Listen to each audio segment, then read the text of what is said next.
نحمده ونصلي على رسوله الكريم اما بعد فاعوذ باللہ من الشیطان الرجیم بسم اللہ الرحمن الرحیم۔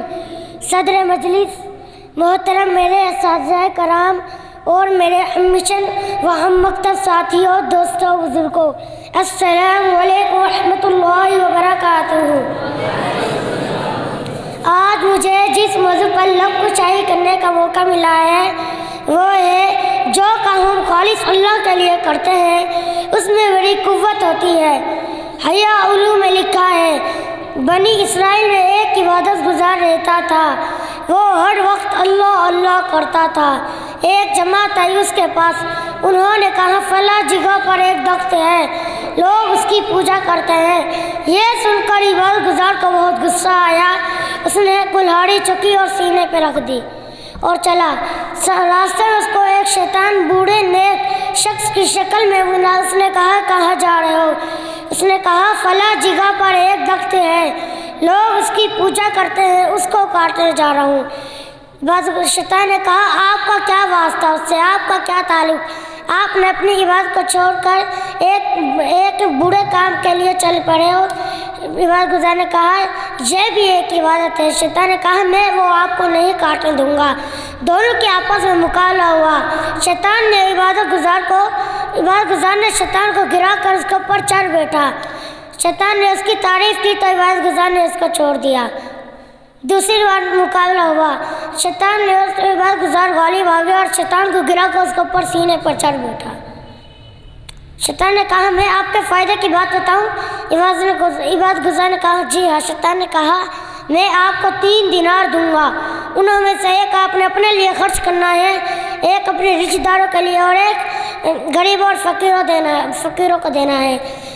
2 دینار ملے۔ تیسرے دن عبادت گزار کو بہت غصہ آیا، اس نے کلہاڑی چکی اور چل دیا۔ راستے میں اس کو وہی بوڑھا ملا۔ شیطان نے کہا کہاں جا رہے ہو؟ عبادت گزار نے کہا وہی درخت کاٹنے جا رہا ہوں۔ دونوں کا آپس میں 30 بار مقابلہ ہوا۔ شیطان غالب آ گیا اور عبادت گزار کو گرا کر اس کے اوپر چڑھ بیٹھا۔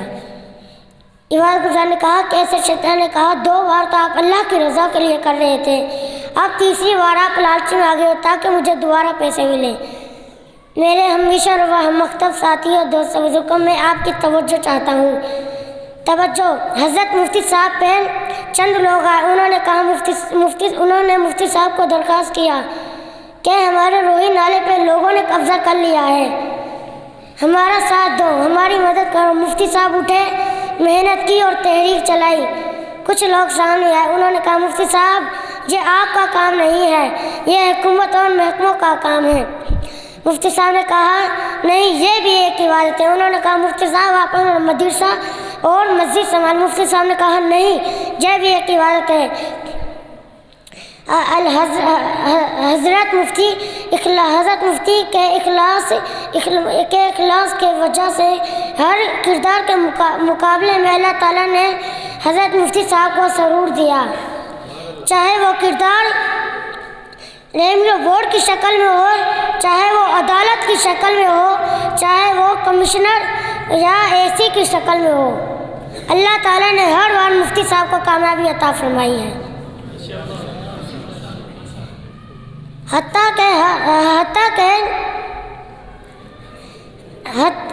کہ ملک کے وزیر اعظم کو حضرت مفتی صاحب کو گھر بلانے پر بھی مجبور ہو گئے، نہ کہ بات سننی پڑی، بس مسئلے کا حل نکالنا پڑا۔ میرے ہم مشن و ہم مکتب ساتھی اور دوست بزرگوں، آپ اس تحریر میں مفتی صاحب کا ساتھ دو گے؟ ہاتھ کھڑا کر کے کہو، ہاتھ کھڑا کر کے کہو، کھڑے ہو جاؤ، کھڑے ہو جاؤ۔ تشریف رکھے۔ واخر الحمدللہ رب العالمین۔ السلام علیکم ورحمۃ اللہ وبرکاتہ۔